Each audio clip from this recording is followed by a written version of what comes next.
monetary value for content marketing. Hi, I'm Brian Pombo. Welcome back to Brian J. Pombo Live. It's always fun kind of tossing around a few $100 bills to get people salivating or whatever out there. It's something hypnotic about cash, you know. But what we're talking about today isn't cash. We're talking about content marketing. In a very specific area of content marketing, we're talking about how to measure results.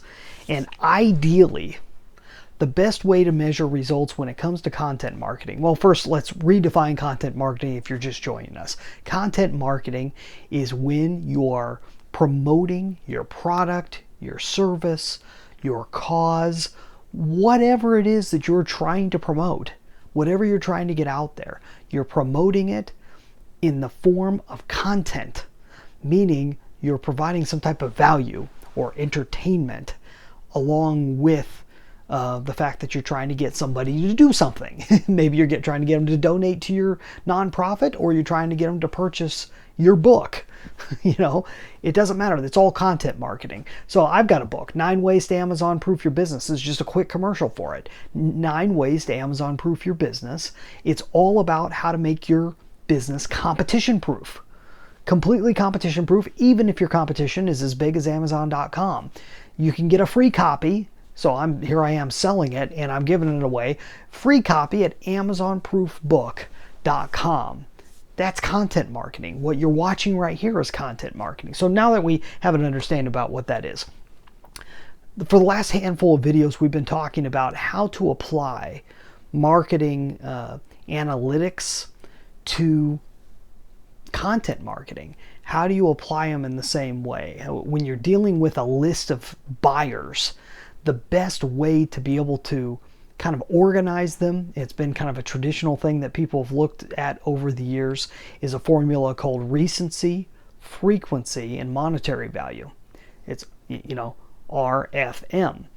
We talked about recency, we talked about frequency. I want to apply monetary value back into how we handle content marketing. Now with content marketing, you don't necessarily, in most cases, you're not going to have a direct purchase happening off of just your content marketing. In fact, kind of the way that most people are promoting content marketing today is to stretch that out as much as possible and allow people to get to know you, like you, and trust you by having videos over time or audios over time, podcasts, books, anything that's written, a blog, you know, whether it's audio, video, or text, anything that you're putting out there in the form of content, having it happen over time and therefore building up familiarity and getting people to eventually purchase from you if that's what you're trying to get them to do, if you're trying to get a purchase. Monetary value then becomes very clear in the end game. But what about the pre-game? What about if you're putting out videos, for example, doing it over and over and over again? How do you measure monetary value as far as that goes? There's a few ways of doing it.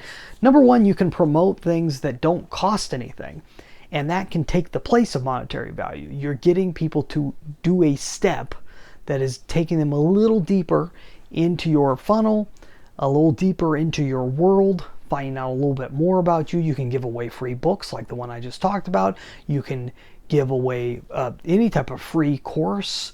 You can give away anything, honestly. You can give away, I have a friend that's on YouTube that gives away postcards. All you got to do is sign up for it, and he will send you out a postcard wherever he's at that week. He travels all over and sends out postcards. So it doesn't matter. What matters is the monetary value. What's important about that is not that it's monetary. It's not that it's a cent or more. That's not as important, although that becomes important over time. What matters is that you're measuring it. If you could measure it at some point, then it comes back to, okay, who's viewing, who's listening, who's reading, and what are they getting out of it? And the ones that you're able to track are the ones that, you know, are of any value to you whatsoever, whether it be monetary value now or monetary value later. So I'm kind of talking all around this because when you're talking a buyer's list, it's the people that purchase the most are going to be higher up on monetary value if they've spent more money with you. A person that spent $50 is worth more than a person that spent $5. A person that spent $5,000 is worth more than a person that spent $500, and so on and so on. It's tougher with content marketing because you're not necessarily selling everything at every round. There's a couple different things that come into play here. Another thing that comes into play, what if you're on a platform, say like YouTube, and you build up in popularity in terms of subscribers and views to where you've got commercials on top of your content? Well, in that sense, you're building up monetary value there too. But it doesn't come back to the individual user. You can't directly find out more about them until you can direct them back to your hub. Wherever you are collecting information, wherever you are collecting customers, wherever you are collecting email addresses or what have you, that's what you got to be paying attention to in terms of monetary value. On the front end, you really can't do it when it comes to content marketing. And that's not the point of content marketing.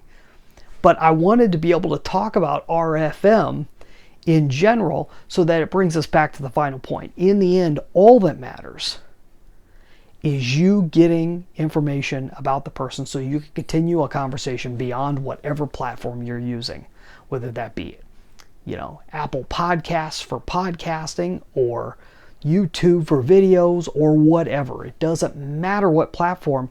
You don't want to be dependent on that.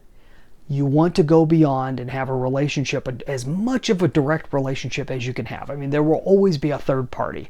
There's always going to be a telephone company. If you had people's phone numbers, there's always going to be a telephone company between you and them. I mean, there's always going to be something.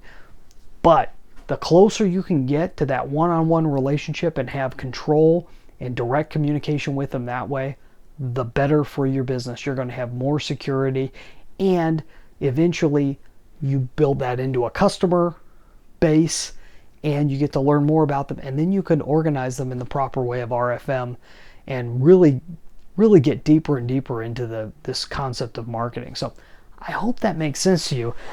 We could go deeper into that in the future. We're going to have my next book is probably going to be on content marketing. I was just speaking with my producer today. We were talking about the different ideas for where that book is going to be. So we're going to have a book. We're going to have a course. We're going to have multiple different pieces. I have years worth of conversations with people through my podcasts. And you can go check those out over at brianjpombo.com/podcasts. See, currently we have 3 podcasts.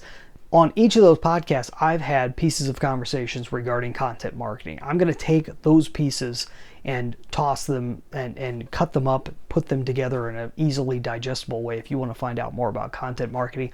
Also, watch the videos. I have a playlist over at YouTube.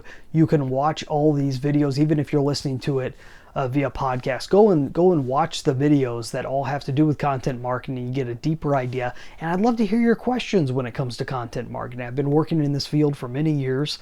Before they started referring to it as content marketing, I was working in it. So I'm always finding out new things. So I'd love to hear from you on what you think about this world. Hopefully that makes sense. That's all I got for tonight. I'll be back tomorrow night. In the meantime, get out there and let the magic happen.